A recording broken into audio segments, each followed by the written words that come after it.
Baik, bismillahirrahmanirrahim. Assalamualaikum warahmatullahi wabarakatuh. Untuk pertemuan sekarang kita akan membahas mengenai keamanan informasi berbasis internet. Perlu kita ketahui bahwa keamanan di dalam dunia maya ini tentunya banyak sekali atau kerap kali banyak serangannya. Jadi, ini hal yang memang harus kita persiapkan dari awal. Nah, yang dibahas untuk lainnya yaitu bagaimana kita mengamankan sistem keamanan di dalam World Wide Web, di halaman internet.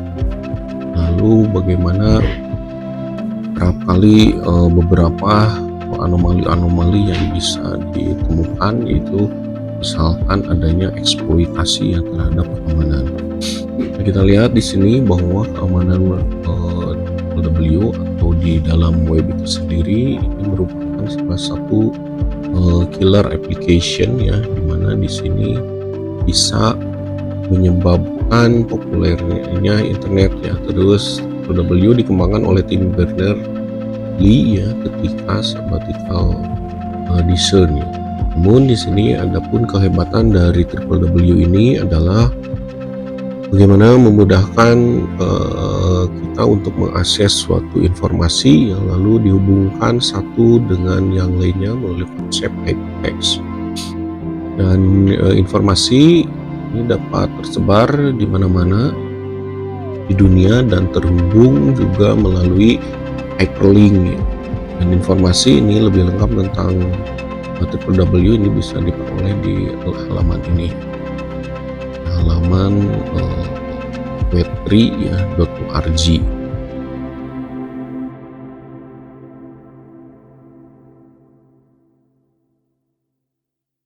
Nah, sistem W ini kita ketahui ya, kalau dari sisi kliennya orang yang menggunakannya ya, sedangkan dari server adalah karena kita menyimpan data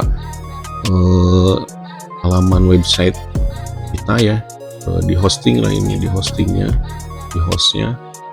ini di dalam server ya. Nah, terus sistem server dan klien ini memiliki permasalahan yang berbeda. Lalu keamanan server W ini biasanya merupakan masalah dari seorang administrator, dimana dengan memasang server di W ini maka dengan membuka akses, meskipun aksesnya ini dilihat secara terbatas ya kepada orang luar. Lalu apabila server terhubung ke internet dan memang server W ini harus disiapkan untuk publik, maka harus kita seringkali berhati-hati ya. Jadi misalkan hati-hati dengan penggunaan password ya, terus kebocoran mengenai username yang kita miliki.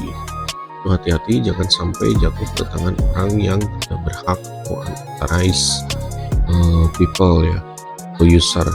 Lalu server W ini menyediakan fasilitas agar klien ya dari tempat lain dapat mengambil informasi.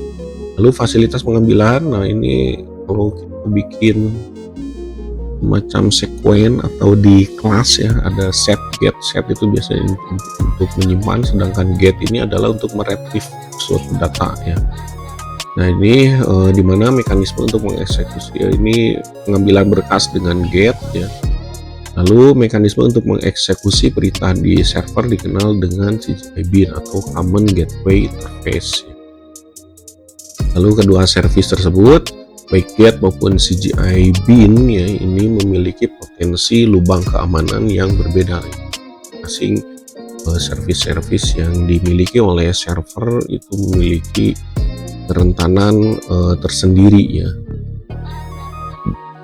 Nah, dengan adanya lubang keamanan atau leak ya di sistem W ini beragam ya yang bisa dieksploitasinya, antara lain yang pertama yaitu dari segi informasi yang ditampilkan di server diubah sehingga dapat mempermalukan perusahaan atau organisasi yang kita miliki.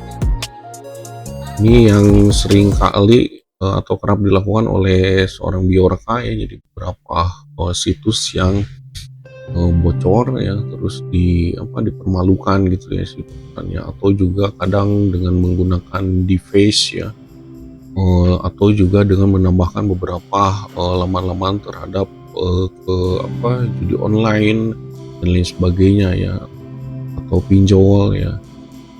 Lalu informasi yang semestinya ini dikonsumsi untuk kalangan terbatas, misalkan di sini ada laporan keuangan, ya itu menjadi bocor ya. Terus strategi perusahaan juga bisa saja menjadi bocor, atau database klien ternyata berhasil disadap oleh perusahaan pesaing ya. Kadang mereka menanamkan beberapa spyware ya di perusahaan pesaingnya. Lalu informasi ini dapat disadap misalnya dengan mengirimkan kartu kredit kali tadi ya, yang kita kenal dengan istilah carding ya, jadi penyalahgunaan kartu kredit. Lalu selanjutnya server ini juga bisa diserang sehingga tidak bisa memberikan layanan ketika dibutuhkan, atau denial of service attack atau DDoS ya. Nah, untuk server web yang berada di belakang firewall, lubang keamanan di server web aplikasi ini dapat makan atau bahkan bisa menghilangkan fungsi dari firewall tersebut. Nah, kita lihat sebagai contoh serangan yang misalkan mengubah isi halaman web. Ini seringkali web milik pemerintah Indonesia sempat jadi target serangan yang dari beberapa pengacau. Ini kita lihat pengacaunya berasal dari Portugal ya, tidak suka dengan kebijakan pemerintah Indonesia. Misalkan waktu itu ketika ada permasalahan dengan Timur Timur ya, lalu mereka mengganti halaman muka beberapa web milik pemerintah Indonesia dengan tulisan anti Indonesia ya, kasut beberapa warga ya, untuk membenci pemerintah Indonesia. Lalu mereka juga bisa mengganti halaman muka dari beberapa server web milik pemerintah Indonesia dengan tulisan anti. Dan itu beberapa server yang dapat mereka serang ini diporak-porandakan atau juga bisa saja dihapus ya isinya. Lalu beberapa server juga yang dapat dijebol, misalkan server Departemen Luar Negeri, Hankam, Teknet, dan BPPT. Lalu di sini keamanan terhadap kontrol akses ya, sebagai penyedia informasi ini sering diinginkan pembatasan akses. Misalkan di sini agar orang-orang tertentu hanya dapat mengakses berkas informasi tertentu. Namun pada prinsipnya ini adalah masalah kontrol akses atau privilege ya. Dengan pembatasan akses dapat dilakukan dengan yang pertama yaitu membatasi domain atau nomor IP yang dapat mengakses. Jadi dibuat suatu whitelistnya ya, whitelist. Lalu juga yang kedua bisa juga menggunakan pasangan userd dan password ya. Terus yang ketiga juga bisa melakukan enkripsi data sehingga hanya dapat dibuka deskripsi oleh orang yang memiliki kunci pembuka. Terus yang selanjutnya yaitu mekanisme untuk kontrol akses ini bergantung kepada program yang digunakan sebagai server ya. Contoh misalkan di sini bagaimana kita melakukan proteksi halaman dengan menggunakan password ya. Ini mana di sini itu adalah salah satu mekanisme untuk mengatur akses dengan menggunakan pasangan user ID ya, dan password untuk server web. Terus yang berbasis Apache, akses ke sebuah halaman atau sekumpulan berkas yang terletak di sebuah directory di sistem Unix ini dapat diatur dengan menggunakan berkas etc access ya, .etc access. Sebagai contoh isi berkas ini contohnya seperti ini ya.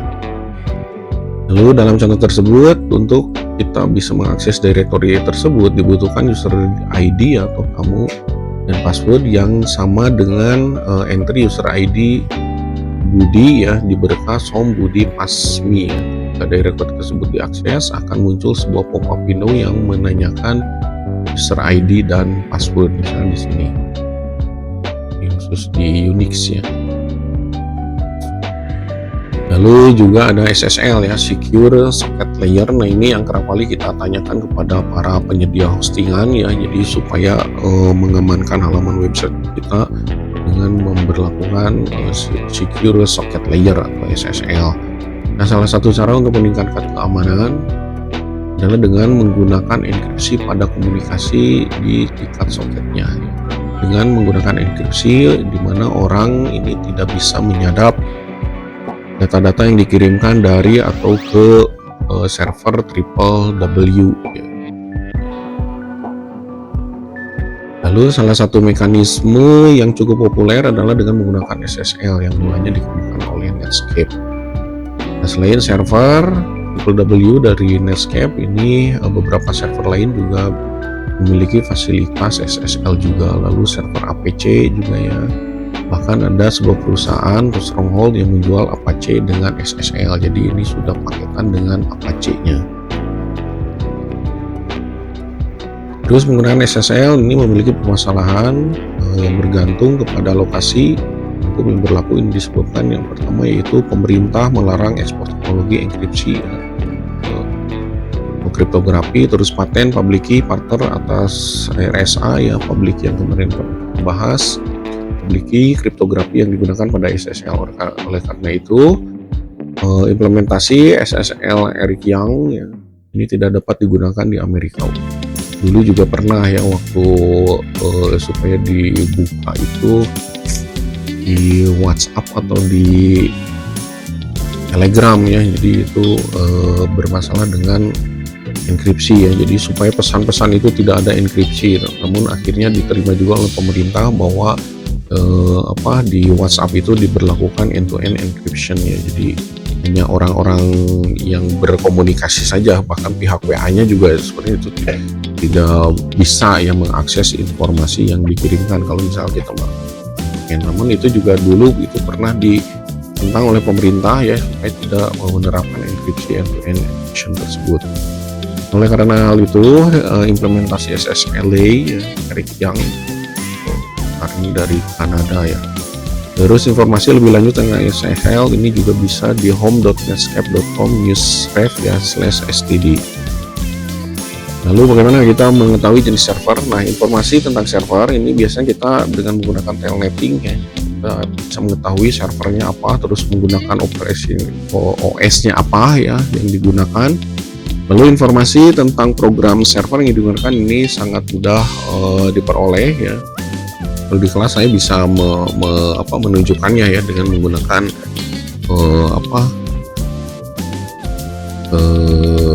root ya, test root, itu bisa ketahuan ya servernya dia pakai apa.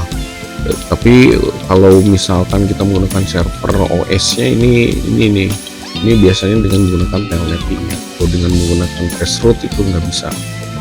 Nah, terus program Ogre yang berjalan di sistem Windows ini dapat mengetahui program server web yang digunakan, sementara itu untuk sistem Unix program Linux ini dapat digunakan untuk melihat jenis server dengan menggunakan kunci yang sama dengan ya, ini menggunakan simbol sama dengan. Nah, meskipun mekanisme CGI ini tidak memiliki lubang keamanan, program atau enkripsi ini dibuat dengan CGI ini dapat memiliki lubang keamanan. Misalnya seorang pemakai yang nakal dapat memasang script CGI sehingga dapat mengirimkan berkas passwordnya kepada para pengunjung dengan mengeksekusi CGI tersebut. Terus bagaimana keamanan dari sisi klien ya? Nah, dalam bagian ini dibahas mengenai masalah yang berhubungan dengan klien triple W, yaitu dari sisi si pengunjung biasa ya. Nah, di mana seorang pengunjung ini dapat diganggu dengan berbagai cara. Contoh misalkan tanpa dia ketahui dapat saja program Java, JavaScript atau ActiveX yang jahat ini dapat di-download terus bisa dijalankan. Terus program ini dapat mengirimkan informasi tentang Anda ya ke server W tersebut, atau bahkan menjalankan program tertentu di komputer Anda. Dari sini bisa kita bayangkan apabila ada yang melakukan download itu adalah sejenis virus atau Trojan horse yang dapat menghapus isi harddisk kalian.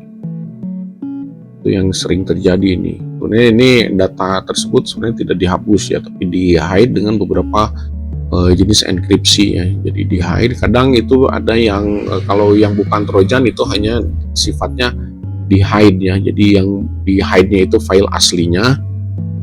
sedangkan yang dimunculkan itu adalah file virusnya. Makanya kalau bisa kalian ketika mengeksplor di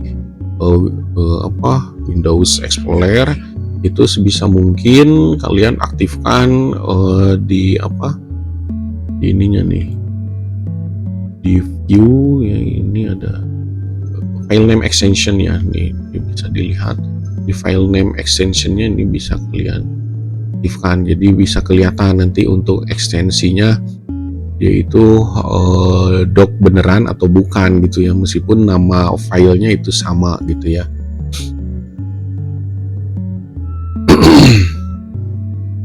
Terus bagaimana dengan eksploitasi terhadap keamanan? Nah, dalam hal ini beberapa contoh eksploitasi terhadap lubang keamanan ya. Contoh yang dibahas yaitu bersifat umum dan yang bersifat khusus untuk jenis OS tertentu ya, atau untuk program tertentu dengan versi tertentu ya. Jadi kita harus membuat suatu skenario yang untuk melakukan serangan di OS-nya kita tentukan gitu ya, terus servis-servisnya kira-kira apa saja, terus program apa saja yang kira-kira bisa di-hack oleh kita ya. Ini harus dibikin skenario kalau misalkan kita akan melakukan eksploitasi keamanan. Kalian juga bisa dengan menggunakan di Kali Linux ya, di situ banyak tools untuk melakukan white hacking. Nah, biasanya lubang keamanan ini sudah ditutup pada versi baru ya dari paket program tersebut, sehingga mungkin ini dapat kita coba. Terus yang pertama yaitu DOS. Ini merupakan sebuah usaha dalam bentuk serangan ya untuk upaya melumpuhkan sistem, di mana sistemnya ini bisa dijadikan sebagai target ya, sehingga sistem tersebut ini tidak dapat menyediakan servis-servisnya atau tingkat servis menurun secara drastis itu dengan melakukan lalu lintas palsu ya. Jadi seolah-olah si servernya itu dibuat macet ya, padahal tidak macet sama sekali gitu ya. Jadi yang pakainya juga jarang-jarang gitu. Nah, untuk melumpuhkan, cara untuk melumpuhkan ini dapat bermacam-macam ya.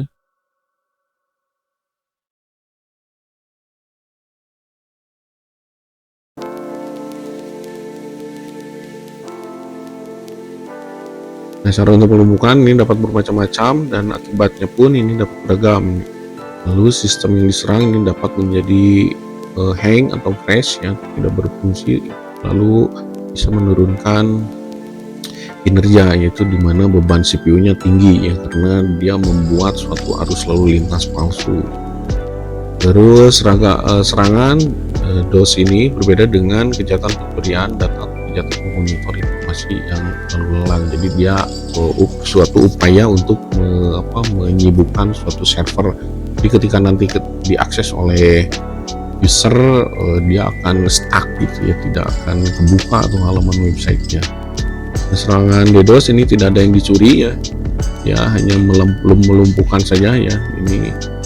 Ini kenapa dari serangan DOS ini dapat mengakibatkan kerugian secara finansial. Nah, kita biasanya secara logika, misalkan salah satu akun e-commerce yang diserang DOS-nya, dibayangkan yang harusnya transaksi itu terjadi harusnya jutaan, miliaran ya, namun dengan ada serangan DDoS ada beberapa transaksi yang ngehang gitu ya. Ketika kita membuka aplikasi e-commerce tersebut itu nggak bisa ya, terus pas mau transaksi juga ngehang lagi, bahkan sempat ada beberapa yang bisa kita harus keluar dulu dari akunnya terus masuk lagi. Jadi seperti itu. Jadi bisa mengakibatkan kerugian finansial karena orang lain tidak bisa mengakses bagaimana mestinya. Nah, sebagai contoh, apabila sistem yang diserang merupakan server yang menangani, nah ini ya, commerce, apabila server tidak berfungsi ya transaksi ini bisa dilakukan. Terus juga ATM ya yang memiliki bank tersebut, jadi semua outlet ATM-nya error ya dikarenakan ada serangan DOS. Terus dan lain sebagainya ya, banyak. Terus ada LAN attack. Nah, untuk LAN attack ini serangan kepada sistem dengan menggunakan program yang bernama LAN ya, dengan LAN Latera. Terus ini diarahkan Windows 95 ya. Demikian pula apabila serangan diarahkan kepada sistem Unix tapi Unix-nya harus versi lama, maka sistem dia akan hang ya. Bagaimana kalau misalkan diterapkan untuk sistem Windows sekarang? Nah, kalau Windows sekarang itu sudah teknologinya sudah bagus ya, jadi jaranglah bisa diserang dengan menggunakan LAN attack. Nah, jika serangan diarahkan ke Windows NT menggunakan CPU mencapai 100% untuk beberapa saat, sehingga sistem ini terlihat seperti macet ya, dan seterusnya. Biasanya kalau di Windows ini biasa di port 139 ya yang digunakan untuk melakukan penyerangan. Ini program LAN yang menyerang server, contoh misalkan Unix LAN ya. Di LAN ini diterjunkan ya, diturunkan serangannya pada alamat IP 192 ya, 168.1.1 ya di port 139 ya. Ini landed ya, kalau ini terusnya landed kurang lebih seperti ini ya, LAN Latiera. Terus ada juga untuk ping odet. Ping odet sebetulnya adalah suatu eksploitasi program ping dengan paket ukuran besar ya ke sistem yang dituju.